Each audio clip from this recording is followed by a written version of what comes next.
Hey guys, today we'll be deriving this range equation from the basic UAM equations. Let's take a look.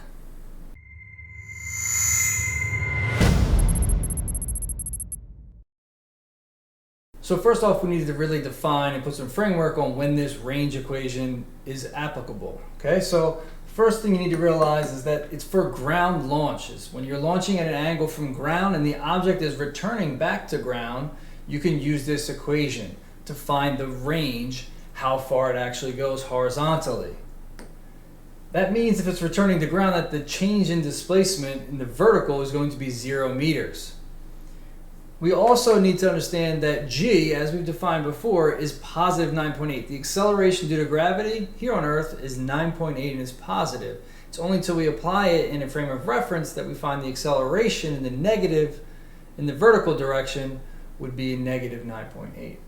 Okay, so let's see if we can derive an equation that only needs the initial launch angle and the initial launch velocity to be able to find the actual horizontal range, how far it will go.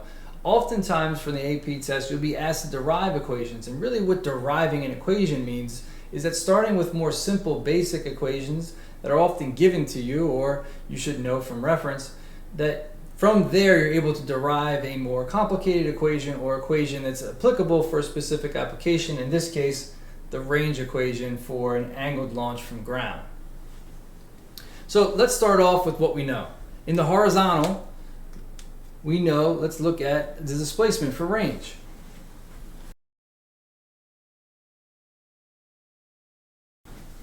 Okay, so horizontally, here's our displacement equation where the displacement in the horizontal, or what we're referring to as range, and we're going to eventually replace this with an r for our equation here. But the displacement in the horizontal is equal to the initial velocity in the horizontal times the time in the air plus 1/2 the acceleration in the horizontal times time squared.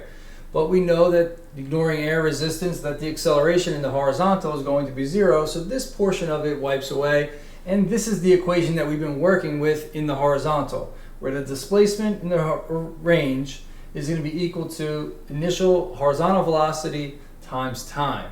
Well, let's look at this from the vertical standpoint as well, because ultimately we're in the horizontal position and we need to work our way back to just the initial velocity. But let's look at this equation from the vertical side of the house.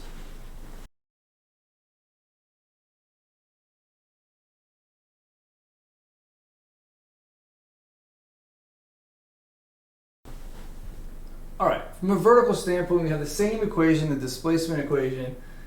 Initial vertical velocity times time plus 1/2 acceleration in the y direction times time squared. Well, the displacement in the vertical, as we discussed earlier, is going to be 0. We don't know this. We're initial velocity times in the vertical times time plus 1/2. The acceleration in the y is negative g. Again, we're working just with variables here because we're trying to derive an equation. We're not necessarily trying to solve for an exact number. We're looking to derive an equation, so we have to work with just the variables. So, by pulling the negative out of the g out, we have initial is 0 displacement, and the vertical is equal to the initial velocity in the vertical times time minus 1/2 gt squared. Moving the 1/2 gt squared to the other side of the equation by adding it to both sides, and then dividing out the fact that we have t squared and t will leave us with just t on this side. We can multiply both sides by 2 and divide by g, and we find that the time in the air is going to be equal to 2 times the vertical velocity times g. This is also, like we've been talking about, that the time in the air is based on the vertical velocity component, and that the range is dependent upon the horizontal velocity and the time in the air. Well, ultimately what we're going to do is we're going to bring this time over into this equation and start to develop a range equation. Okay, so at this point we substituted the time in the vertical components in g into the time for the horizontal. We've replaced the displacement horizontal with r to represent the range, and that's equal to the initial velocity in the horizontal times 2 times the vertical initial velocity, all divided by g. Again, g is a positive value. Okay, we took care of the negative when we substituted it in for the acceleration in the y.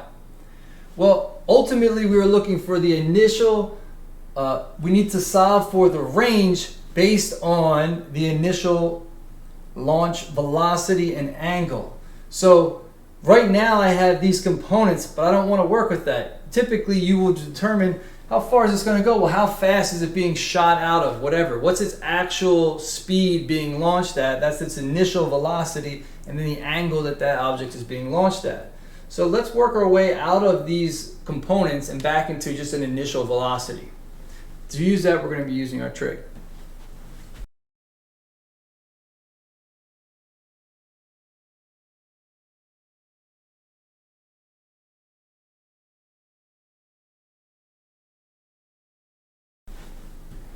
Okay, so now that we're trying to break up this initial velocity into the different components, I drew a vector diagram here that shows the initial velocity being launched at some angle.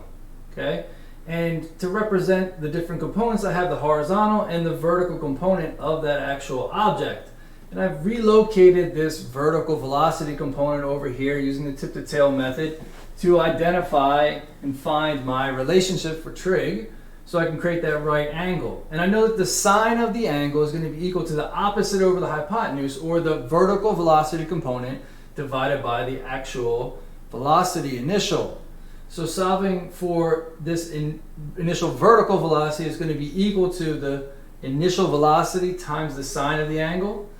And the same is true down here. The cosine of theta is going to be equal to the horizontal or horizontal velocity component divided by the initial velocity itself, which is the hypotenuse. Rearranging again, we find that the initial velocity in the horizontal is equal to the initial velocity times the cosine of theta.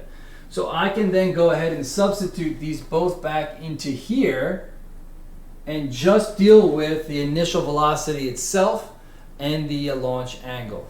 Let's do that.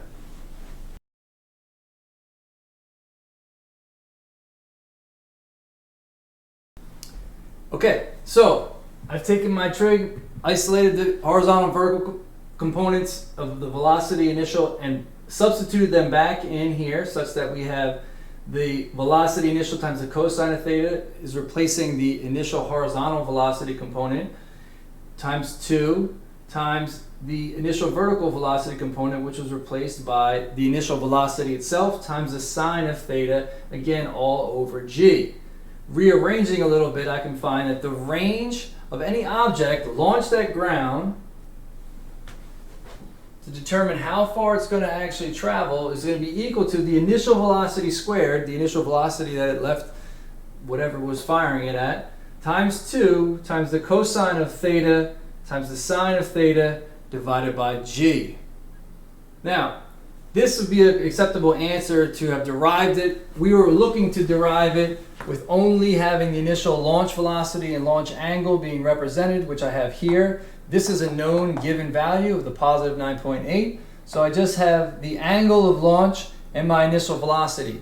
So this actually satisfies that requirement, and this is about as far as you would be asked to go if, in fact, you're asked to derive an equation on the AP exam in this particular example.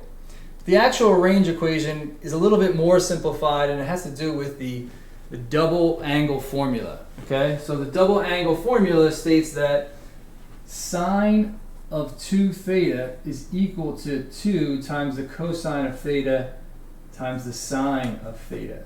So plugging this in, we can find that the range equation will simplify even further to the initial velocity squared times the sine of 2 theta divided by g. So here is the actual range equation. If you ever wanted to find the range of how far something would launch from ground and return to ground, there you go, the range equation.